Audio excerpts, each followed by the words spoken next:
venons demeurer unis comme les chrétiens de l'église primitive. Seigneur, merci. Merci pour ces temps que nous venons passer ensemble avec toi. Tu nous as parlé, ô Dieu de gloire. Tu nous as enseigné, Seigneur. Nous voulons, ô Père éternel, cette parole que nous venons d'écouter cet après-midi soit gravée dans nos cœurs, Seigneur, et que nous puissions le mettre en pratique. Bénis ton serviteur, Seigneur, que tu avais utilisé comme un simple robinet, afin que nous, ton peuple, que nous puissions bénéficier, ô Dieu. Râlez encore au centuple, Seigneur. Et bénis ton peuple, Seigneur, que tu avais disposé cet après-midi pour venir encore écouter, Seigneur, cette parole, ô Dieu. Bénis-les encore davantage, Seigneur. Toi qui es venu avec nous, ô Dieu, rentre encore avec nous, Seigneur. Et cette semaine qui va commencer, ô Dieu, nous voulons témoigner. Le Dieu d'Ararat, tu es celui qui bénit. Le Dieu d'Ararat, tu es celui qui donne la semence. Bénis mon frère, Seigneur, qui attend la réponse à l'OFA. Bénis, Seigneur, ma sœur, qui attend la réponse à la commission des recours. Seigneur, nous voulons, ô Dieu de gloire, recevoir, Seigneur, de bonnes nouvelles. Car tu as dit dans ta parole avec toi, nous ferons des espoirs. Papa, bénis cette église, ô Dieu. Bénis, Seigneur, nos enfants, Seigneur, qui sont en vacances. Ma prière, ô Dieu de gloire, que tu le protèges, Seigneur. Protège-les, que ton sang, Seigneur, le couvre, ô Dieu. Ne permets pas, ô Dieu, que la maladie, Seigneur, puisse toucher nos enfants, Seigneur, pendant ces vacances. Ne permets pas, ô Dieu, que l'ennemi, Seigneur, puisse toucher leur vie, ô Père éternel. Que nos enfants soient intouchables. Que nos projets soient intouchables, Seigneur. Car tu es notre Père. Le sol honneur, la louange, la gloire, la magnificence, Seigneur. Dans le nom de Jésus, nous avons ici prié. Amen. Amen. Que Dieu nous bénisse. C'est thème toujours dans notre grand thème de l'année, c'est la récolte. Mais je vais parler sur quelques aspects que nous trouvons dans la récolte. J'ai intitulé mon message de cette manière. La qualité de la semence influence la récolte. Arroser la semence et Dieu le fera croître pour une bonne récolte. C'est ça mon thème. La qualité de la semence influence la récolte. Arroser sa semence et Dieu le fera croître pour une bonne récolte. Écoutez, bien-aimés dans le Seigneur, pour vivre la récolte, depuis le début de l'année, nous sommes en train de parler sur la récolte.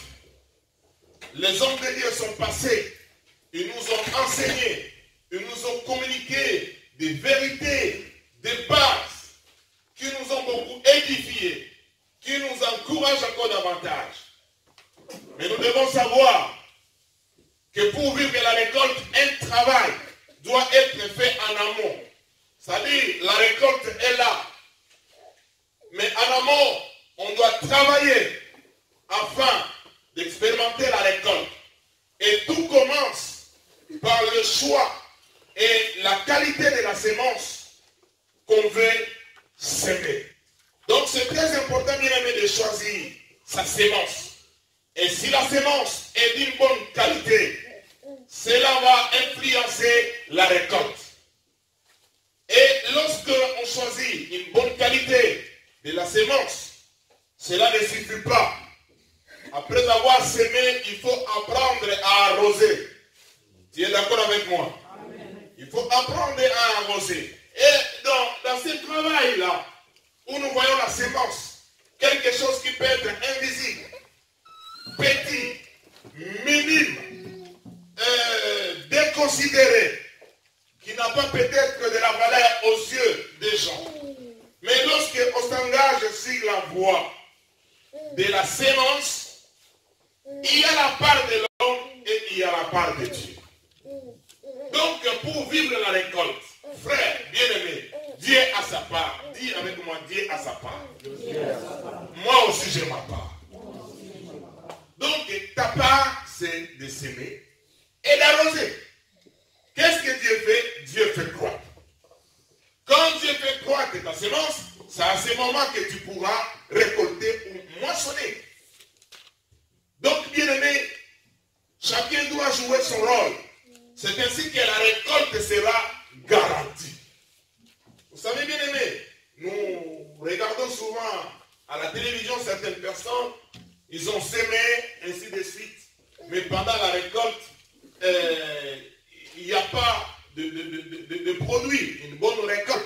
Soit à cause des intempéries, il y avait des insectes, il y avait, je ne sais pas, la terre était de mauvaise qualité. C'est pareil, que ce soit sur le plan spirituel ou sur le plan physique. Parce que lorsque nous parlons de la sémence, nous avons l'aspect spirituel, nous avons également l'aspect physique. L'aspect physique que nous pouvons aussi appeler matériel ou charnel. Mais je préfère physique. Amen. Amen. La Bible nous dit dans 1 Corinthiens 3, versets 5 à 6. Écrivez seulement, écoutez. Moi, j'ai déjà ces versets sur mes notes ici. Je vais lire pour vous, pour gagner le temps, parce que j'en ai beaucoup. Donc, j'ai choisi de faire une prédication textuelle et explicative, c'est-à-dire basée sur les textes et j'explique. Alléluia. 1 Corinthiens 3, 5, 6 dit ceci. Quand l'un dit, moi je suis de Paul, et un autre, moi d'Apollos, n'êtes-vous pas des hommes? Qu'est-ce que donc Apollos? Qu'est-ce que Paul? Des serviteurs par le moyen desquels vous avez écrit, selon que le Seigneur l'a donné à chacun. J'ai planté, Apollos a arrosé, mais Dieu a fait croître. Alléluia. Donc ici, il s'agit de l'église de Corinthe. Et cette église, après avoir été implantée, cette église grandissait, il y avait la croissance, il y a eu la division, il y a eu une confusion dans l'église. Il y avait certaines personnes qui étaient attachées, qui se disaient, moi je suis de Paul. D'autres disaient, moi je suis d'Apollos. Et d'autres qui disaient que moi je suis de tel. Et maintenant l'apôtre Paul revient sur ces textes pour leur montrer que toutes ces personnes-là, chacun a joué un rôle. Mais celui qui fait croître pour qu'il y ait la moisson à l'église, c'est Dieu. Alléluia. Mais j'ai essayé seulement de récupérer cette terminologie, le verset 6, la façon que l'apôtre Paul l'a dit. Il dit que moi, Paul, j'ai planté. C'est-à-dire, moi, Paul, j'ai semé. Il a semé quoi? Il a semé la parole de Dieu. Alléluia. Il a semé la parole dans le cœur.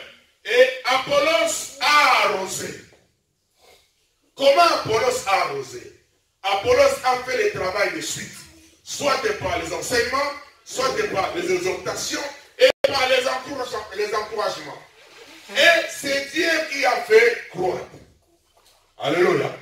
Donc là, vous allez comprendre, bien aimé, que pour vivre de la récolte, il faut semer, il faut arroser. Dieu fera sa part. C'est ainsi que tu vivras la récolte. Écoutez, frères et sœurs, la qualité de la sémence, c'est très important. Ce principe doit être respecté, que ce soit pour la sémence spirituelle ou physique. La qualité, dis avec moi la qualité. La qualité de la sémence. Je ne sais pas quelle est la qualité de la sémence qui te met sur la terre pour que tu puisses espérer un jour la récolte. Que ce soit sur le plan spirituel. On nous a parlé le dimanche passé que nous devons semer nos corps, offrir nos corps. Mais je vais te poser la question. Quelle est la qualité de ce corps que tu offres à Dieu? Dieu est tellement exigeant, Dieu est tellement jaloux en matière de qualité. Si les hommes dans les entreprises, ils ont des services de qualité, qui surveillent, qui contrôlent les qualités des produits, avant que cela soit mis en consommation, à combien, à plus forte raison, Dieu insiste également, il veut. C'est ainsi que nous, lorsque nous allons respecter, nous allons nous plonger en matière de qualité de ce que nous faisons pour Dieu, pour nous et pour les autres. Nous vivrons une récolte de qualité. Ah, vous n'avez pas compris. Si tu t'investis en matière de qualité par rapport à ce que tu fais envers ton Dieu, c'est-à-dire une adoration de qualité, un service de qualité, une prière de qualité. Si tu t'investis en qualité par rapport à ce soi-même ou pour les autres, tu récolteras une moisson de qualité. Alléluia. Amen. Si la semence n'est pas de bonne qualité, il ne faut pas attendre une bonne récolte. C'est vrai ou c'est bon? C'est vrai. Quelle est la qualité de ce que je sème? Dieu insiste sur ce principe dans la Bible. Écoutez, si vous lisez la Bible, vous allez trouver plusieurs exemples. J'ai essayé de trouver 2 ou 3. Par exemple, les cas de Caïn et d'Abel. Dieu a apprécié. Alléluia. Caïn, vous pensez qu'il avait mal fait, soit présenté quelque chose de mauvais devant Dieu? Non, ce n'était pas mauvais. C'est ce qu'il avait. Abel, par rapport à son travail. Mais ce qui est important là, parce que c'est une dimension de révélation, Abel est allé au niveau des qualités plus supérieures. Quelque chose qui ne se faisait pas. Il a cherché les meilleurs. Alléluia. C'est ainsi que l'offrande d'Abel a été acceptée. Si vous lisez Exode 12, les récits sur la Pâque. Bientôt ça sera la Pâque. À la sortie des enfants d'Israël en Égypte, Dieu dit, vous allez choisir un agneau. Vous allez lire les conditions de qualité que Dieu met en exergue par rapport à la qualité de l'agneau. Un agneau sans défaut ni tache. Alléluia. Amen. Nous avons un Dieu de qualité. Si tu veux vivre une récolte de qualité, pose des actes de qualité. Amen. Parce que l'homme moissonnera ce qu'il va s'aimer. Tu es d'accord avec moi? Amen. Matthieu 23, 13 à 25. Je vais m'attarder un peu sur les versets 23. À la maison, vous pouvez lire de 13 à 25. Là, Jésus est en train de matraquer les scribes et les pharisiens, qui étaient des hypocrites, qui faisaient des choses que par apparence extérieure. Et là, Jésus est en train de le fouetter par des paroles, par un enseignement très dur. Je n'ai que le verset 23. La Bible dit, malheur à vous, scribes et pharisiens hypocrites, parce que vous payez la dîme de la menthe, de la nette, de cumin, et que vous laissez ce qui est plus important dans la loi, la justice, la miséricorde et la fidélité. C'est cela ce qu'il fallait pratiquer sans négliger les autres choses. Alléluia. Alléluia. Donc là, Jésus est en train de montrer la primauté de la sémence spirituelle par rapport à la sémence physique ou matérielle. Donc la sémence spirituelle est plus valeureuse. C'est ce qui doit être en première position comme on nous a prêché. Mais il souligne que nous ne devons pas négliger d'autres choses. Alléluia. Lorsqu'il parle d'autres choses, c'est quoi? Les pharisiens, ils mettaient beaucoup d'accent sur les superficiels, l'apparence, les choses, c'est-à-dire je vais donner ma dîme, que les gens me voient. Alléluia. Parce qu'il y aura d'autres exemples. Mais il n'était pas juste avec Dieu. Il n'était pas fidèle, il n'était pas miséricordieux. Mais il pouvait poser de bons actes. Sur le plan social, matériel, ainsi de suite. C'est ainsi que le Seigneur souligne dans cette phrase, il dit, c'est là ce qu'il fallait pratiquer d'abord, mais sans négliger les autres. Alléluia. Écoutez, la bonne qualité de la semence est exigée pour la récolte spirituelle ou comme la récolte physique. Lorsque notre semence n'est pas de bonne qualité, il ne faut pas s'attendre d'une bonne récolte. Alléluia. Frère, toi tu t'attends. Oh voilà, moi j'ai fait ça pour le Seigneur. J'ai fait ça, des moments de prière pour le Seigneur. Je me suis sacrifié pour Dieu. J'ai donné. Mais je te demande cet après-midi, quelle a été la qualité de ce que tu as donné à Dieu? Cette qualité va, son implication, son importance touche l'aspect extérieur comme intérieur. Intérieur dans quel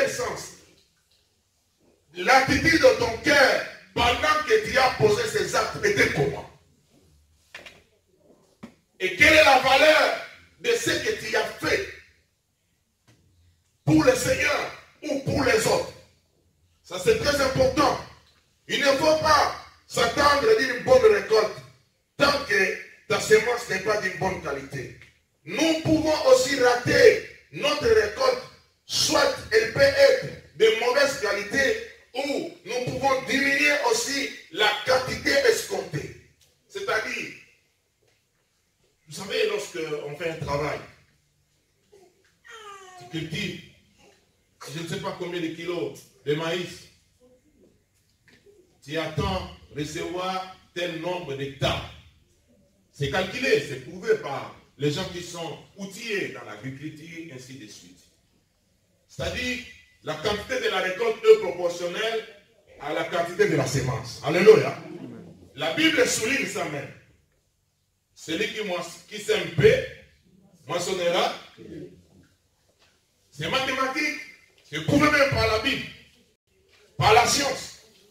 Mais lorsque, par exemple, et que tu sèmes une mauvaise qualité, ta récolte, le résultat peut être biaisé. Ça peut aussi diminuer par rapport aux normes connues par tout le monde. Et là, tu vas chercher le sorcier. Tu vas chercher qui est venu détruire mon champ et ma bénédiction, tout ce que j'ai fait. Le grand sorcier, c'est toi-même. Parce que tu as sémé avec négligence.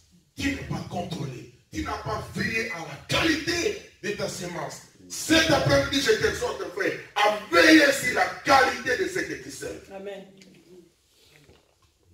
La qualité de ce que tu sèmes. Écoutez, je vais vous donner quelques exemples dans la parole de Dieu. Romains 12, verset 1 à 2. La Bible dit, je vous exhorte donc, frères, par les compassions de Dieu, à offrir vos corps comme un sacrifice vivant, saint, agréable à Dieu, ce qui sera dans votre part un culte raisonnable.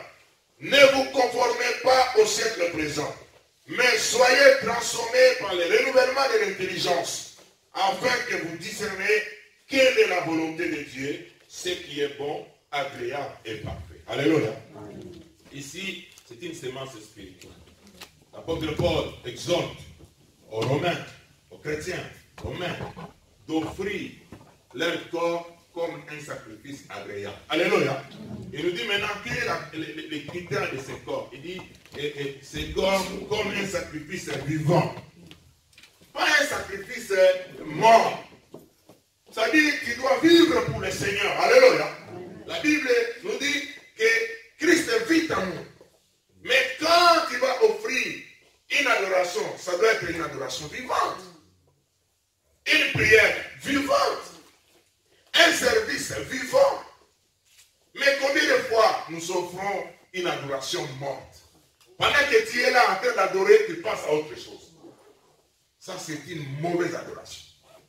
Pendant que tu es là, ça c'est le temps de Dieu. Tu es en train de penser, de calculer, je ne sais pas, aux histoires que tu as laissées chez toi à la maison. C'est une prière de mauvaise qualité.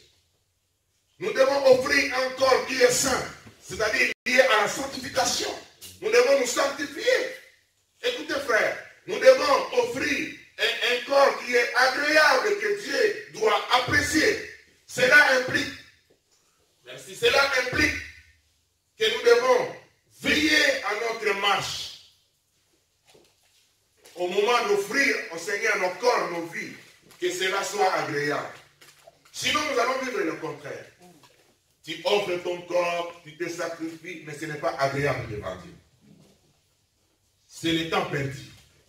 Ce sont les efforts perdus. Pour rien. Écoutez, deuxième exemple, Matthieu 6, versets 5 à 7. La Bible dit ceci. Lorsque vous priez, ne soyez pas comme des hypocrites qui aiment à prier debout dans les synagogues et au coin des rues pour être vus par les hommes. Je vous le dis en vérité, ils reçoivent leur récompense. C'est-à-dire qu'ils reçoivent leur récolte. Est-ce que vous comprenez? Mais ce n'est pas fini le verset, c'est dit. Mais, c'est-à-dire qu'il contredit la première partie que je viens de dire. Ou bien, il le met en opposition. Mais, quand tu pries, entre dans ta chambre, ferme de ta porte.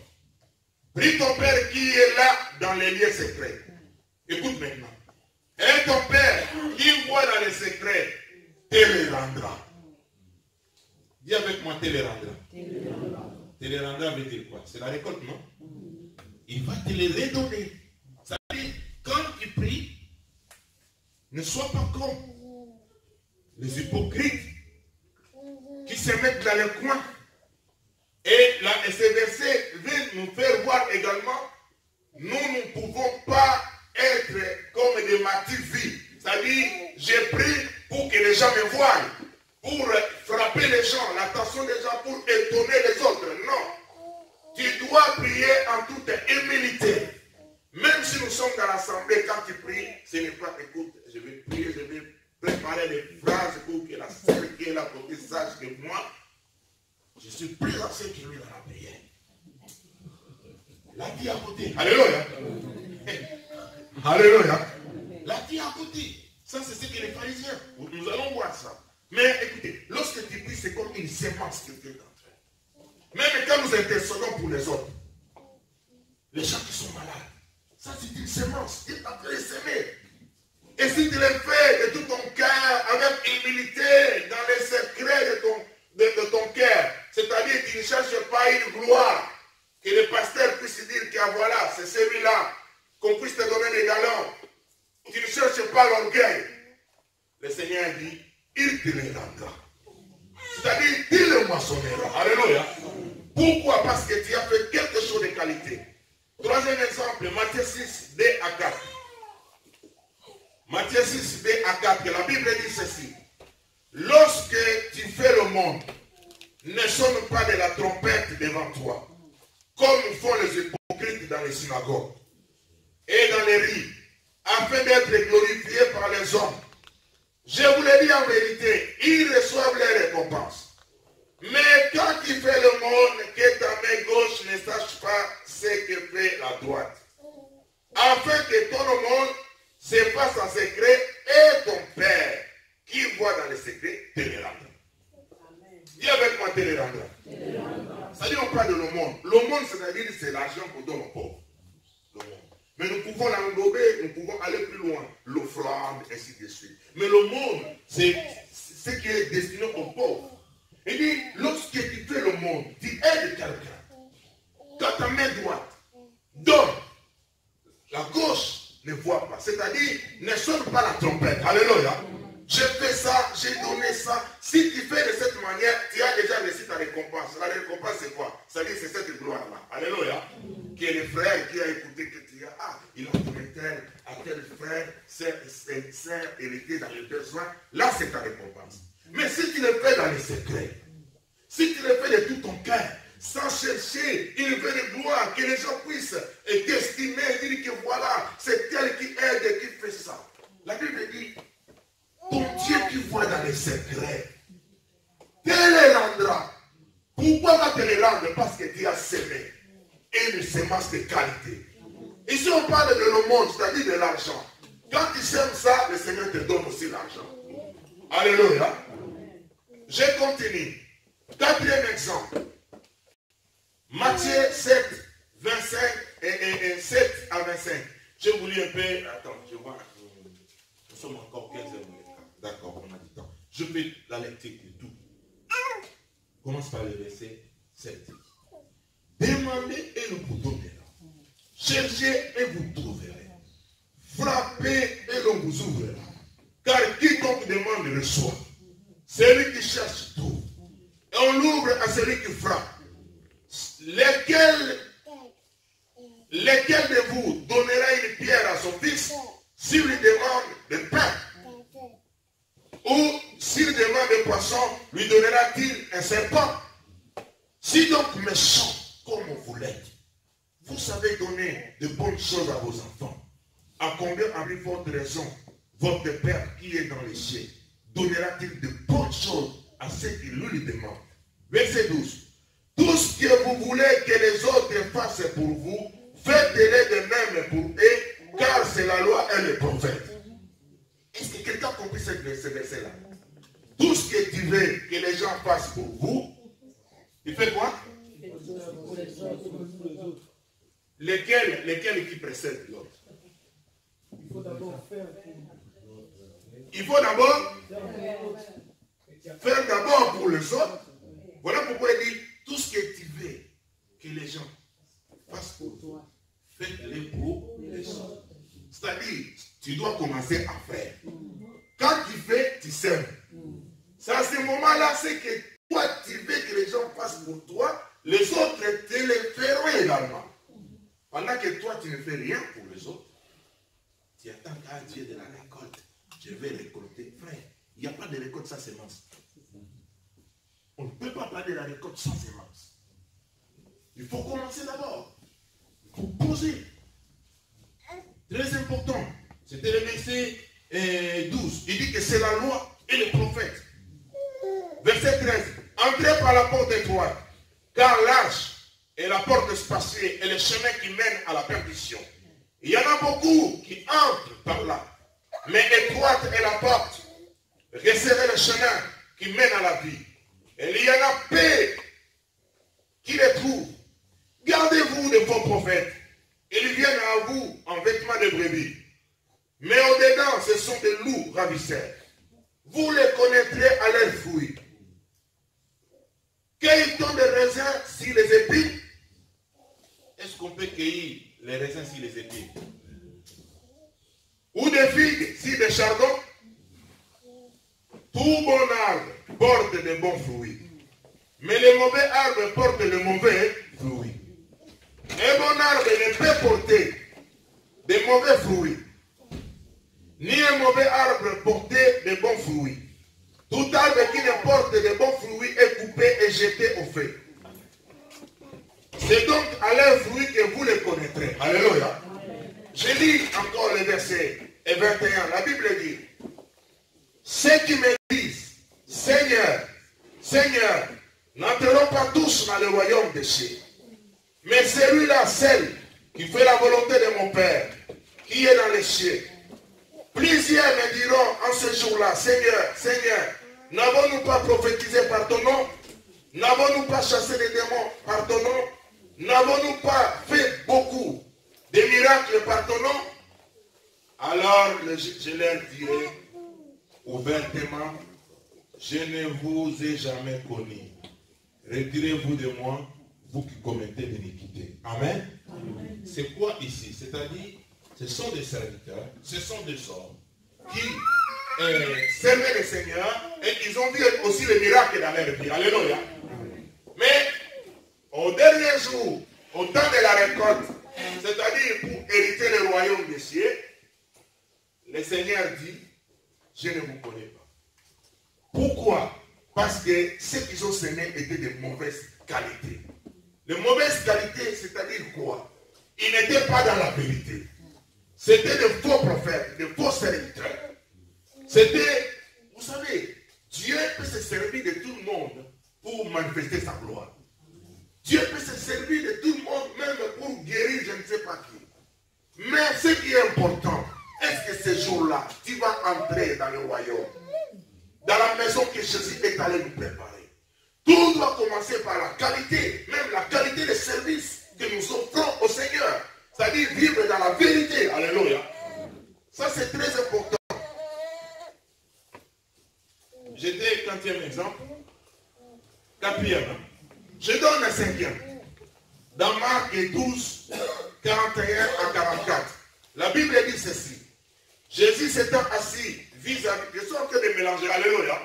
L'aspect spirituel, l'aspect physique de la sémence, la récolte spirituelle, la récolte physique, et ainsi de suite. Je les mélange.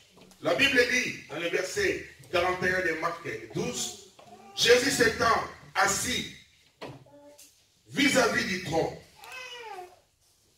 Regardez comment la foule y mettait de l'argent. Plusieurs riches mettaient beaucoup. Il y avait aussi une pauvre veuve. Elle y mit des petites pièces, faisant un quart de sous. Alors Jésus, ayant appelé ses disciples, leur dit, je vous le dis en vérité, cette pauvre veuve a donné plus qu'aucun de ceux qui ont mis dans les troncs. Car tous ont mis de leur superflu. Mais elle a mis de son temps nécessaire. Elle a mis de son nécessaire. Tout ce qu'elle possédait, tout ce qu'elle avait pour vivre. Alléluia. Amen. Pauvre femme, misérable. Dans une église où il y avait des riches. Dans les temps où il y avait des riches. La Bible dit au moment où il devait commencer à offrir, Jésus était en face du panier des offrandes. Il suivait avec des sacs, je ne sais pas combien de kilos d'argent. Il mettait. Les gens peut-être acclamaient. Il dit, ah, voilà comment il est.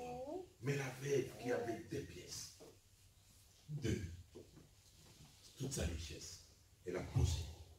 Après la réunion, Jésus a réuni les disciples. Il dit, écoutez, venez, il y a quelque chose de gloire, de magnifique de nous. Vous avez vu tous ces gens qui ont défilé là. C'est la veuve qui a tout donné.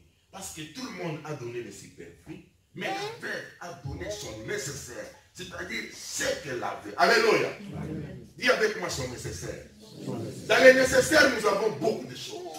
Nous avons la sémence spirituelle, nous avons la sémence matérielle.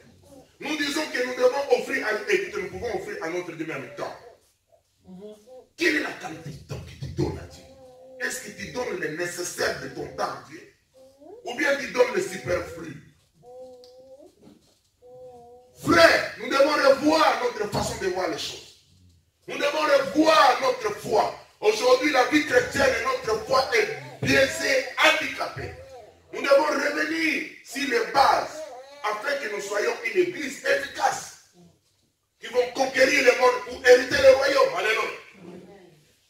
La semence et la moisson, ce n'est pas l'affaire de la quantité, c'est l'affaire de la qualité et c'est l'affaire du cœur. Frère, nous commençons les cultes à 13h30. En réalité, les cultes doivent commencer chez toi même à 11h à 10h. Tu es déjà dans les cultes, tu es déjà dans l'ambiance des cultes. Et quand tu viens là, c'est pour adorer le Seigneur. Mais si tu viens commencer les cultes ici à 13h30, tu n'entreras même pas dans la présence. Au moment où tu veux prier, c'est à ce moment le modérateur dit, on arrête, on écoute la parole. Tu n'as même pas adoré. Tu es distrait. Même au moment où tu es arrivé, tu étais encore de contrôler les SMS, les WhatsApp et tout ça. Voilà comment nous-mêmes nous détruisons la récolte dans notre vie. Alors que nous avons droit à vivre la récolte. Écoutez, 6e exemple. Luc 18, 9 à 13. La Bible dit ceci. Il dit encore cette parabole. En vue de certaines personnes, se persuadant qu'ils étaient justes, ne faisant aucun cas des autres. La Bible dit, 2 hommes montèrent au temple pour prier. L'un était pharisien et l'autre publicain. Le pharisien debout pria ainsi en lui-même. Pria ainsi en lui-même. Oh Dieu, je te rends grâce de ce que je suis. Je ne suis pas comme le reste des autres, qui sont ravisseurs, injustes, adultères, ou même comme ces publicains. C'est-à-dire, les publicains étaient à côté. Alléluia. Ou même comme ces publicains. Je jeûne 2 fois la semaine. Je donne la dîme de tous mes biens et revenus. Quelqu'un qui jeûne 2 fois par semaine, jeûne combien de fois le mois? 8 fois. Combien de fois, combien de jours l'année? 8 fois 12. Combien de jours? Vous allez voir la quantité de jeûnes. Alléluia. À quelle époque ça? Avant la mort de Jésus, avant 2000 ans. Nous sommes en 2019. Toi, tu jeûnes combien de fois? Alléluia. La génération s'émoule, la génération ketchup, la génération mayonnaise. Tu jeûnes combien de fois? Tu jeûnes combien de fois? Et lui là, il est en train de prier, je jeûne 2 fois la semaine. Je donne la dîme de tous mes revenus. Les publicains se tenaient à distance, n'osaient même pas lever les yeux au ciel, Mais il s'est frappé la poitrine en disant, oh Dieu, sois apaisé envers moi, qui suis un pécheur. Je vous l'ai dit, c'est lui, si descendit dans sa maison justifié plutôt que l'autre. Car quiconque s'élève sera abaissé, et celui qui s'abaisse sera élevé. Alléluia. Alléluia. C'est par là que nous trouvons que la sémence spirituelle est tout ici de la sémence matérielle ou physique. Alléluia. Alléluia. Oui. C'est là où nous trouvons. Mais lui là, au lieu de s'approcher de Dieu avec un cœur humble, il était rempli de son orgueil. C'est ainsi qu'un chrétien doit être brisé. Un chrétien doit mourir à soi-même. Alléluia. Il faut que ta bouche là puisse mourir quand même. Alléluia. Et quand ta bouche commence à parler, ah, comme les Camerounais disent, c'est-à-dire, il faut que la bouche meure. Il faut que beaucoup de membres de nos corps meurent. C'est ainsi que notre vie sera agréable. Nous allons offrir un corps agréable à notre Dieu. Écoutez frères, bien-aimés dans le Seigneur, nous avons besoin d'offrir à Dieu une bonne qualité de la sémence. L'arroser et Dieu le fera croître afin que nous récoltons au temps favorable. Les deux types de la sémence sont très importantes pour nous. Mais c'est le spirituel, comme je disais, qui prime ici le physique. Car nous avons un corps spirituel, nous avons aussi un corps physique. Alléluia. Tel que tu es là, tu as un corps spirituel, que je ne vois pas. Tu as un corps aussi physique. Pour venir dans ce monde, qui est la France, qui est le Congo, qui est l'Angola, il a fallu que tu sois né physiquement. C'est pareil pour entrer dans le royaume de Dieu, que le Seigneur puisse t'accepter. Il a fallu que tu sois aussi né spirituellement. Nous appelons cela la nouvelle naissance. Alléluia. C'est-à-dire, tu crois en Jésus, tu renonces au péché, tu prends l'engagement de suivre Jésus dans ta vie.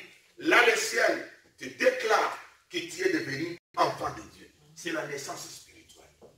Donc, ayant deux corps, spirituel et matériel, le corps spirituel a ses besoins, le corps physique aussi a ses besoins. Vous êtes d'accord avec moi? Amen. Très important. C'est de la même manière que nous entretenons, par exemple, nos enfants. Lorsqu'un enfant est né, on n'abandonne pas un enfant. L'enfant est entretenu. Alléluia. Il dit à un mois, voilà le repas que nous allons donner à l'enfant. Et voilà lorsqu'il aura 2 mois. Voilà lorsqu'il aura 6 mois. Ainsi de suite, l'enfant est en train de grandir. C'est pareil à notre naissance spirituelle. C'est ainsi que moi, j'ai appelé cela l'acte d'arroser. Alléluia. Tu dois arroser lorsque tu as semé quelque chose de spirituel. On ne doit pas s'arrêter du fait que j'ai semé et ça reste. Et tu dois continuer à arroser. Et je me suis posé la question, comment dois-je arroser ma sémence? Comment je dois arroser ma sémence spirituelle et ma sémence physique que j'ai semée? J'ai épinglé plusieurs points. Tu dois veiller sur ton cœur. Alléluia. Tu dois veiller sur ta foi. Les exemples cités tout à l'heure en témoignent. Tu peux poser de bonnes choses pour Dieu. Mais si tu ne veilles pas à ton cœur va te trahir. Et je te donne un témoignage hier. J'étais quelque part dans un magasin. J'entre comme ça. Je rencontre une famille que je connais, avec des enfants. Et ils étaient ensemble dans un rayon en train de discuter que l'argent que nous avons est trop petit, et peu plutôt, et voilà ce qu'on doit acheter. Moi j'ai écouté. Le Saint-Esprit me dit directement, fais quelque chose. J'ouvre mon portefeuille, je donne. Vous voyez comme là, j'étais en train d'avancer, malgré j'ai les lunettes, je ne vois pas un peu bien. Quand je suis sorti, je me rends compte que ce que j'ai voulu donner, j'ai donné 2 fois et demi, plus. Alléluia. Je me suis arrêté. C'est-à-dire, par rapport à ce que j'ai voulu donner, j'ai donné le double, j'ai ajouté encore la moitié. Alors que moi, je ne voulais pas donner ça. Et maintenant, j'ai dit, est-ce que j'appelle, qu'il puisse me retourner ça. Je dis, arrête-toi, mon âme, arrête-toi. Alléluia. Alléluia. Je dis, arrête-toi, tais-toi. Courage. Frère, il y a un combat. Alléluia. Tu as posé une bonne acte, tu as semé toi-même, tu peux le détruire. Si à ce moment-là, je commence à murmurer, ah, toi aussi, il faut que je change les nerfs, j'ai compris que c'était le plan de Dieu et la volonté de Dieu. Parce que j'étais très content. Ah, merci, pasteur, merci. Mais comment moi-même je peux détruire ma sémence si tu ne veilles pas ton cœur? Voilà pourquoi j'ai arrosé mon cœur à ce moment-là. Tais-toi, calme-toi. Tu en trouveras. Alléluia. C'est-à-dire, après avoir semé, il faut veiller pour arroser. Si tu n'arroses pas, tu seras le grand destructeur de ta sémence. Que ce soit sur le plan spirituel, même sur le plan matériel.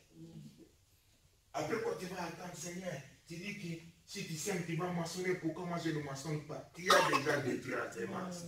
Toi-même. C'est-à-dire, nous devons veiller sur notre foi, veiller sur notre cœur, veiller sur notre prière, veiller en lisant la parole de Dieu.